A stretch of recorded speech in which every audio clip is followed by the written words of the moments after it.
नमस्कार दोस्तों, ये video editorial compilation for mains का पार्ट है। आप प्लेलिस्ट में जाके एडिटोरियल की वीडियोस पेपर वाइज और टॉपिक वाइज देख सकते हो। और अगर आप दिसंबर 2019 के बाद की वीडियोस को देखना चाहते हो तो वीडियो के नीचे मौजूद ज्वाइन बटन की सहायता से आप मेंबरशिप को ज्वाइन कर सकते हो। चलिए डिस्कशन स्टार्ट करते हैं। नेक्स्ट आर्टिकल नोटा से संबंधित है। आप जेएस पेपर 3 के इस टॉपिक से आर्टिकल को रिलेट कर सकते हो। नोटा मतलब none of the above. EVM में सबसे लास्ट जो ऑप्शन होता है वो नोटा का होता है। अगर जो कैंडिडेट्स इलेक्शन लड़ रहे हैं, आपको नहीं लगता कोई भी कैंडिडेट बेहतर ढंग से आपको रिप्रेजेंट कर सकता है, तो आप नोटा ऑप्शन का चुनाव कर सकते हो। देखो, Delhi assembly elections 45th assembly elections थे जिसमें नोटा ऑप्शन का इस्तेमाल किया गया। सबसे पहले नोटा ऑप्शन को ईवीएम में इंट्रोड्यूस किया गया था 2013 में सुप्रीम कोर्ट की एक जजमेंट के बाद। अभी तक 3 दिल्ली असेंबली इलेक्शंस हो चुके हैं जिनमें नोटा का इस्तेमाल किया जा चुका है। दिल्ली वैसे तो देखो अर्बन है, मतलब अर्बन एरिया है, बट आप सेफली कह सकते हो दिल्ली में पूरे भारत की झलक देखने को मिलती है।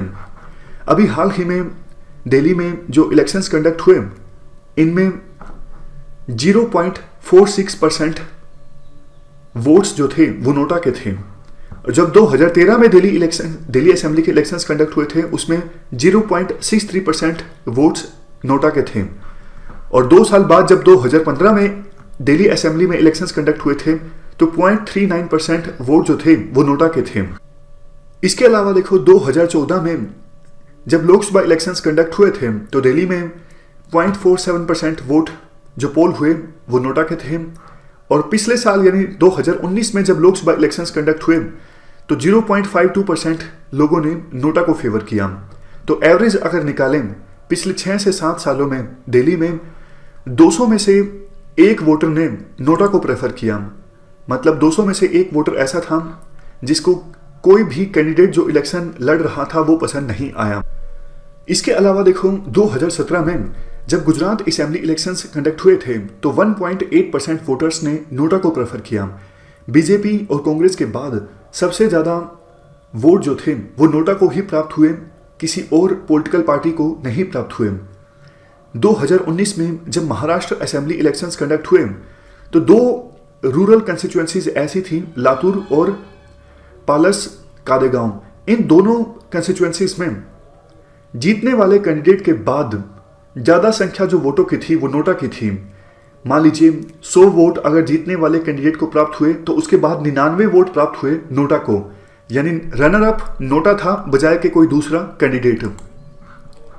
2013 में जब नोटा ऑप्शन हमारे देश में ईवीएम में ऐड किया गया तो हमारा देश 14वां कंट्री था जहां पर नेगेटिव वोटिंग का कंसेप्ट आया। हालांकि देखो हमारे देश में नोटा का ऑप्शन तो ऐड किया गया लेकिन वोटर्स को राइट टू रिजेक्ट ऑप्शन नहीं दिया गया। कैसे? इसका मतलब देखो ये है, अगर किसी कंस्टिट्यूएंसी में सबसे ज्यादा वोट अगर नोटा को भी मिलते हैं तो इसका कोई फर्क नहीं पड़ेगा। नोटा के बाद जिस कैंडिडेट को सबसे ज्यादा वोट प्राप्त हुए हैं वो जीत जाएगा। मैं आपको एग्जाम्पल की सहायता से बताता हूं। मान लीजिए किसी कंस्टिट्यूएंसी में टोटल वोट पोल हुए हैं 100 में से 99 वोट हासिल हुए हैं नोटा को, सिर्फ 1 वोट हासिल हुआ है किसी कैंडिडेट को, तो वो कैंडिडेट इलेक्शन जीत जाएगा। इस बात का कोई फर्क नहीं पड़ता कि नोटा को सभी इलेक्शन लड़ रहे कैंडिडेट्स में सबसे ज्यादा वोट प्राप्त हुए हैं। मतलब ऐसा कोई प्रोविजन नहीं है कि अगर नोटा को सबसे ज्यादा वोट प्राप्त होते हैं तो इलेक्शन जो है वो रद्द हो जाएगा, फिर से इलेक्शन कंडक्ट होगा। नोटा की सहायता से वोटर्स जो हैं अपनी ओपिनियन जाहिर कर सकते हैं, अपनी नाराजगी जाहिर कर सकते हैं कि जो कैंडिडेट्स इलेक्शन लड़ रहे हैं उनमें से कोई भी सही नहीं है उनके अनुसार। लेकिन कुछ अच्छी चीजें जो स्टार्ट हुई वो इस प्रकार से हैं। केरल में देखो जब इलेक्शंस कंडक्ट हुए तो कुछ महिला एक्टिविस्ट के ग्रुप्स ने कैंपेन किया नोटा के पक्ष में, क्योंकि वो विरोध जताना चाहते थे कोई भी वुमन कैंडिडेट इलेक्शन नहीं लड़ रही है। तमिलनाडु में करप्शन के अगेंस्ट कुछ यूथ के ग्रुप्स ने नोटा के पक्ष में प्रचार किया। हमारे एक फॉर्मर चीफ इलेक्शन कमिश्नर हैं TS कृष्णामूर्ति, वो देखो ये रिकमेंड करते हैं अगर किसी कंस्टिट्यूएंसी में विनिंग मार्जिन जो है वो नोटा को प्राप्त हुए वोटों से कम है तो उस कंस्टिट्यूएंसी में फिर से इलेक्शंस कंडक्ट होने चाहिए। मान लीजिए कोई कंस्टिट्यूएंसी है ABC, यहां पर जीतने वाले और हारने वाले कैंडिडेट के बीच जो मार्जिन है 100 वोट का है, जबकि नोटा को 110 वोट प्राप्त हुए हैं, तो उस कंस्टिट्यूएंसी में फिर से इलेक्शन कंडक्ट होना चाहिए। कुछ स्टेट्स ने देखो अच्छी शुरुआत की भी है, जैसे जून 2018 में महाराष्ट्र स्टेट इलेक्शन कमीशन ने एक ऑर्डर पास किया, अगर लोकल इलेक्शंस में किसी सीट पर नोटा को सबसे अधिक वोट प्राप्त होते हैं तो वहां पर फिर से इलेक्शन कंडक्ट होंगे। नवंबर 2018 में हरियाणा के स्टेट इलेक्शन कमीशन ने इससे भी अच्छा ऑर्डर पास किया। हरियाणा के स्टेट इलेक्शन कमीशन ने कहा म्युनिसिपल पोल्स में नोटा जो है वो एक फिक्शनल कैंडिडेट का काम करेगा। अगर किसी सीट पर नोटा को सबसे अधिक वोट प्राप्त होते हैं तो वहां पर ना सिर्फ फिर से इलेक्शन कंडक्ट होंगे, बल्कि वो सारे कैंडिडेट्स जिनको नोटा से कम वोट प्राप्त हुए हैं वो फ्रेश इलेक्शंस में पार्टिसिपेट नहीं कर सकेंगे। ये काफी अच्छी चीज थी। देखो, सुप्रीम कोर्ट ने जब ईवीएम में नोटा को इंट्रोड्यूस करने का ऑर्डर दिया था तो सुप्रीम कोर्ट को यह लगता था कि इससे पॉलिटिकल पार्टीज पर प्रेशर क्रिएट होगा। जितना ज्यादा नोटा को वोट प्राप्त होगा उतना ही ज्यादा प्रेशर आएगा पॉलिटिकल पार्टीज पर कि वो इंटीग्रिटी वाले कैंडिडेट्स को मैदान में उतरे, अदरवाइज लोग जो हैं वो नोटा ऑप्शन का इस्तेमाल करेंगे। बट देखो, ऐसा हुआ नहीं। एवरेज तौर पर जब से नोटा इंट्रोड्यूस हुआ है, हर एक इलेक्शन में एवरेज तौर पर 1% वोट नोटा को प्राप्त हो रहे हैं।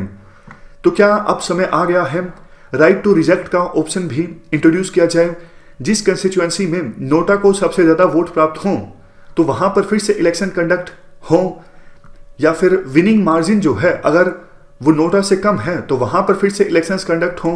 मतलब नोटा को क्या अब दांत प्रोवाइड करने की आवश्यकता है? इसका मतलब ये है कुछ रियल डिफरेंस आना चाहिए अगर नोटा को ज्यादा वोट प्राप्त होते हैं। क्या ऐसा करने का समय आ गया है?